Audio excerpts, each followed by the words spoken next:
still watching Nile Cruise. The 46th Cairo Book Fair, which opened on Wednesday, will echo calls by President Abdel Fattah al-Sisi for a renewal of religious discourse in Egypt. We'll be speaking about this topic more.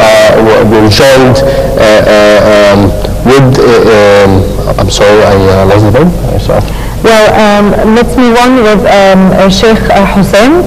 First of all, let me start off with a quick question. To what extent has Islam asked the people to read and think? If you can shed some light on this. Okay. In the name of Allah, the most gracious, the most merciful, all praise due to Allah, the Almighty, the Lord of the world. And Allah's peace, mercy, and the blessings be upon His final and last messenger Muhammad. And Allah's peace, mercy, and the blessings be upon both of you here and all the crew, our dear viewers who are watching us right now from all over the world. First of all, let me thank you so much and express my gratitude and appreciation to be with you here, and it's a pleasure and honor for me to be with you discussing all the important topics and clarifying the Islamic perspective with regard to all the current challenges and the current issues that faces our nation, Egypt in particular, and the entire Muslim world and the Arab world. Thank you very much for having me today. With regard to your question, and in particular regarding to the call of Islam on people to think and to reflect and to ponder and to widen their horizons and to open their mental faculties to the world and how to deal with it.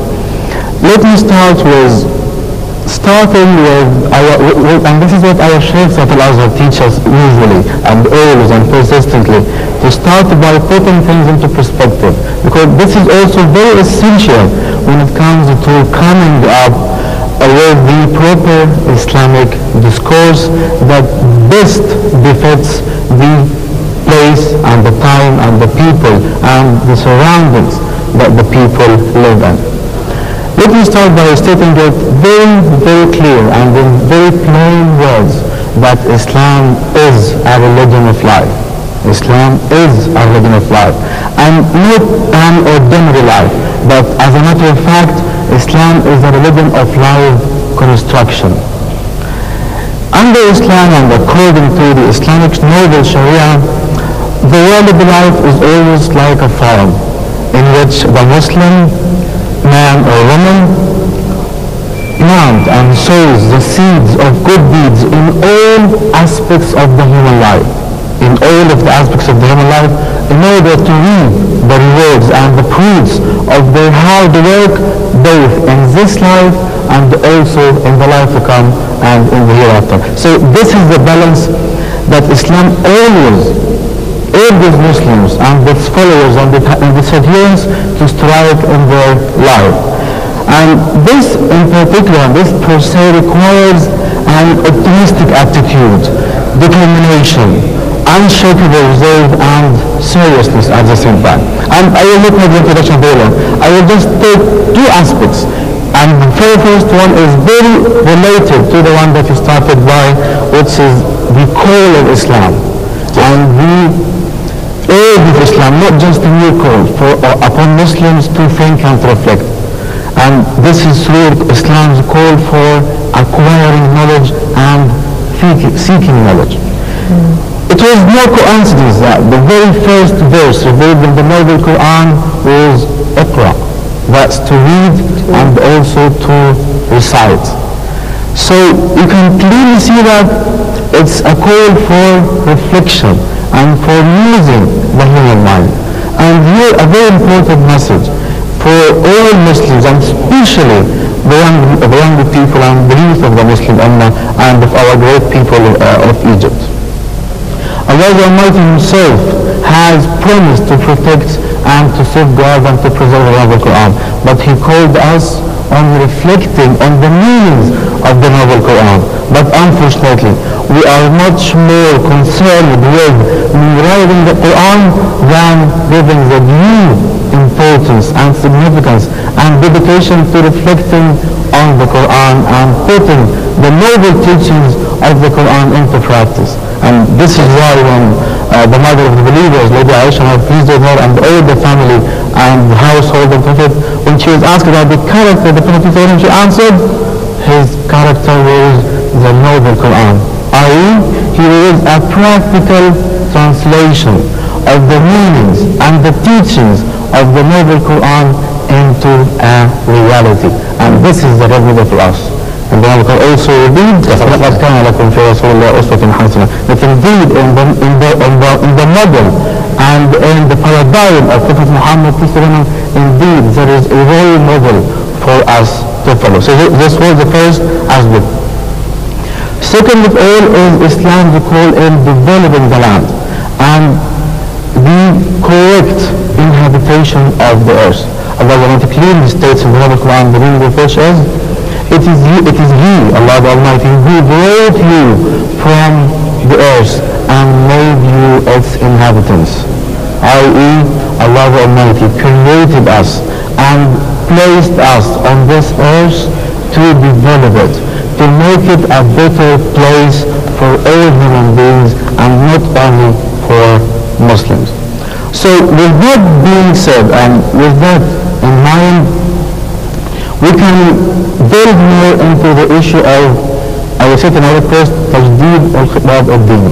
And I do think that the most appropriate translation for this term, since we are talking in English and many of our viewers may be Muslims or non-Muslims, I do think that the best suggested translation would be to revive or to revitalize the Islamic proper discourse. Because in Arabic, when we say tajdeed, it means to restore or to regain its bright or to change its true essence, and this is what we are in a dire need to do.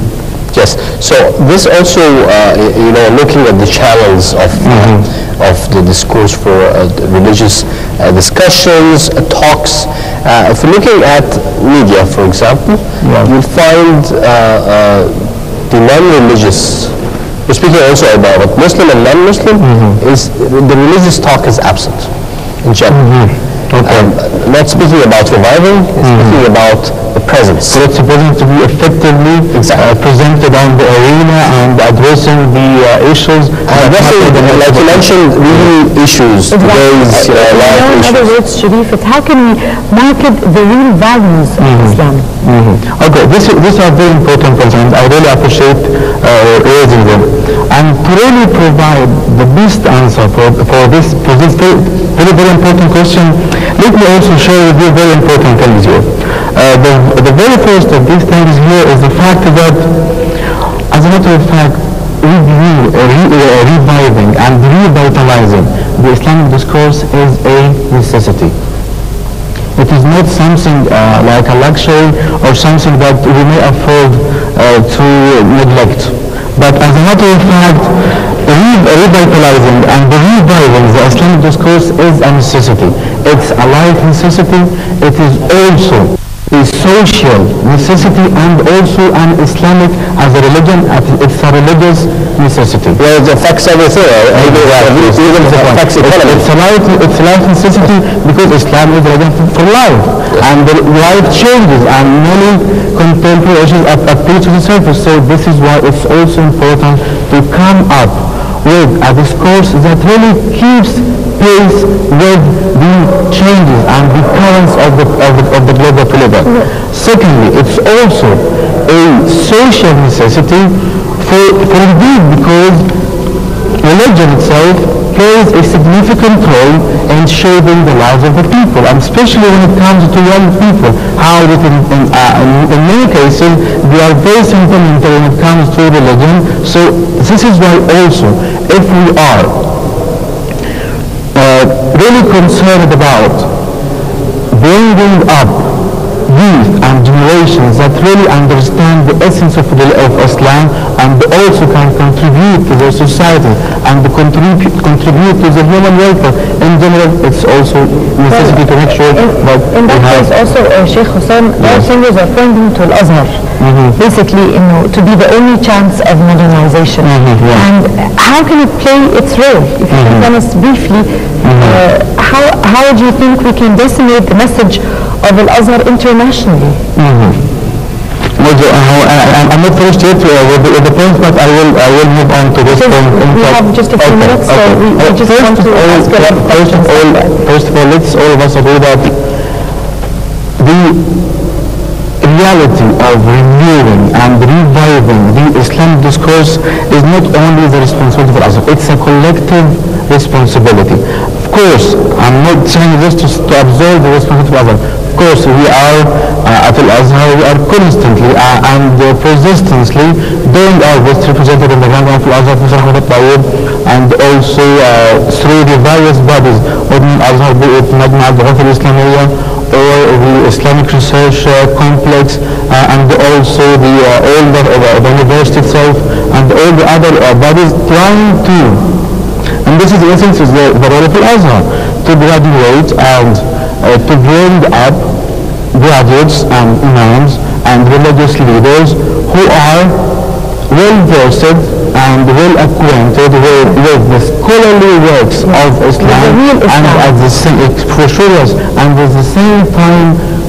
well conversant with the current cultures and the critical ideas that shape our world. I will just let me just share with you also with all of our viewers a couple of two pieces of news that we have just, and I personally have the honor of being part of them.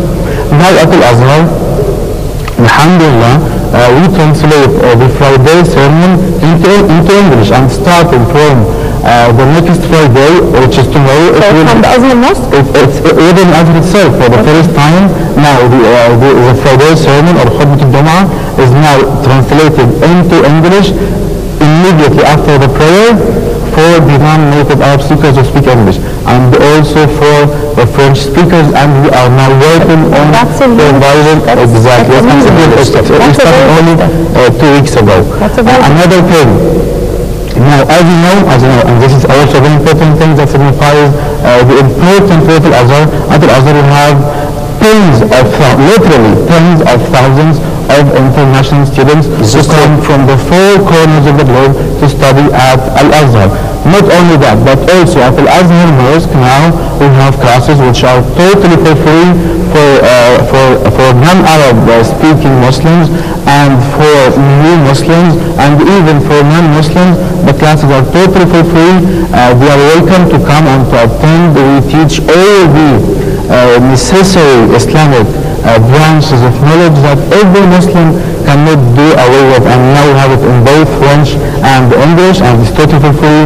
We teach Islamic creed, we teach Islamic jurisprudence, the body of Prophet Muhammad, peace be upon him, and also the ethics of Islam and Arabic language, and also... This is excellent achievement. Finally, Sheikh Hossam, lecturer with Al-Azhar Mosque, would like to thank you very much for your insights. Thank you very much for joining us. With this, we come to the end of this edition of Nile Cruise. We'd like to thank you very much. I would like to thank Salma. Thank you, Salma. Thank you, Chief. I'd like to thank you. Thank you so much, our viewers, for joining us. And we'll see you next week in another new edition of Nile Cruise on Nile TV. Goodbye.